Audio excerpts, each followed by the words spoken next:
So, what are some of the traditions you used to do as a kid, Kyle? So yeah, I always remember carving the pumpkins. Having mom and dad go out and buy the little fake plastic pumpkin carving utensils or the real cheap no Blades? edge blades with Yeah, like the weird little bumps on there instead of yeah. actual like serrations. And I'm like, How do all you right, expect this to get through yeah, a yeah, pumpkin yeah. or something? Half the time they just break on you, you end up like hurting yourself. But no, like you carve out the pumpkins, you get the seeds out, and you do the baked pumpkin seeds or with the salt and all the extras on there, and Yeah, my wife actually introduced me to that when we start first got together. I had never seen anyone or didn't even know about baking the pumpkin seeds, and they are absolutely delicious. yeah, you can actually like bake the rinds and everything. That like, I mean, pumpkin pie. Yeah. Yeah. But Ricky was just telling us a story the other day. Isn't that right? Yeah, jack o' lanterns. Jack o' lanterns. One of my favorite pastimes of this time of the year. There's an old Irish story saying how the jack o' lantern first came about. It was more of Jack of the Lantern. It's one of my favorite stories, and I really truly believe if there was powers like that, this would definitely be a situation where it would come in handy. So, once upon a time, there's this guy named C.D. Jack. He's kind of a drunkard, ruffian. Jack did a lot of messed up things throughout his early days, and not a lot of people in the village really cared for him. The devil got word that Jack was hanging around this town, so he figured, I'm gonna go see Jack, pay Jack a visit.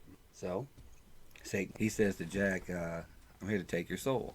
Jack, being as clever as he was, said, maybe I can get something out of this. So he says, hey, Satan, I'll give you my soul, but I want one more drink. Satan says, that's fine. So they walk down to the local pub. Satan and Jack are throwing a few back, like most of us would. And the night came, and Jack says to Satan, he goes, I don't have money to pay the tab. Is there any way you can help me out of this? I know I asked you for one more drink, and that was supposed to be my final granted wish, whatever. Satan says, okay, no problem. So he changes himself into a gold coin. So Jack, being the clever guy he is, instead of turning the coin in, he puts it in his pocket. Well, not only does he put the coin in his pocket, but he has a crucifix in his pocket, which doesn't allow Satan to turn back into his natural form. So Satan's angry, furious at this point. But there's nothing he can really do because he's trapped. So Jack says, well, let's make a deal. He's like, I'm not ready to give up my soul today, but you can still have it. You'll just have to come back for it. Satan says, okay, no problem. Turns himself back in. Jack takes the crucifix out of his pocket.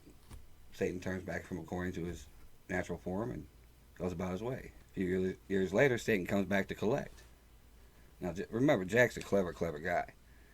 So he goes, all right, I know I asked for a lot the last time, but I just want one more thing. Can you help me, Satan? Satan says, sure. He's like, I would like an apple. And Satan goes, just an apple. He's like, yeah, just an apple. They walk over to the nearest apple tree. Satan reaches up to pull an apple off the tree. Well, Jack, being as smart as he was, this time he brought several crucifixes, and he laid them around the tree, which trapped Satan by the tree. Satan couldn't leave. His powers were useless. So, Satan, he goes, man, I'm about tired of this guy. Enough's enough. Jack's like, well, you're going to have to make another deal with me. And Satan says, okay, what's it this time, Jack?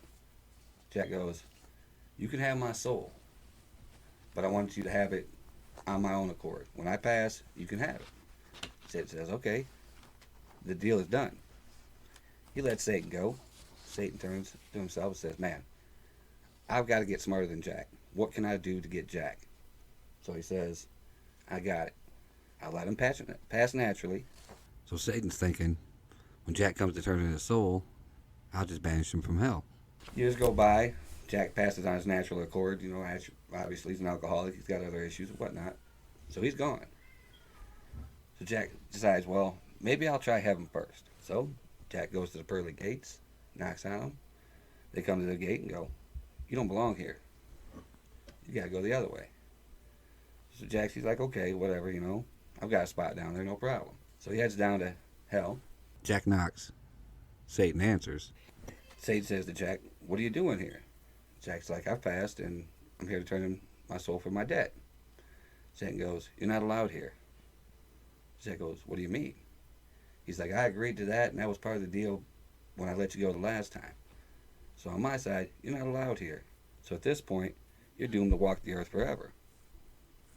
So Jack goes, well, how can I do that? I can't see it, at night. I can only see during the daytime, whatnot. So Satan reaches down and picks up an ember and hands it to Jack, stuffs it inside of a turnip, and says, here's your lantern. You can use it to light your way for all eternity. So that's the Irish belief and how the jack-o'-lantern began.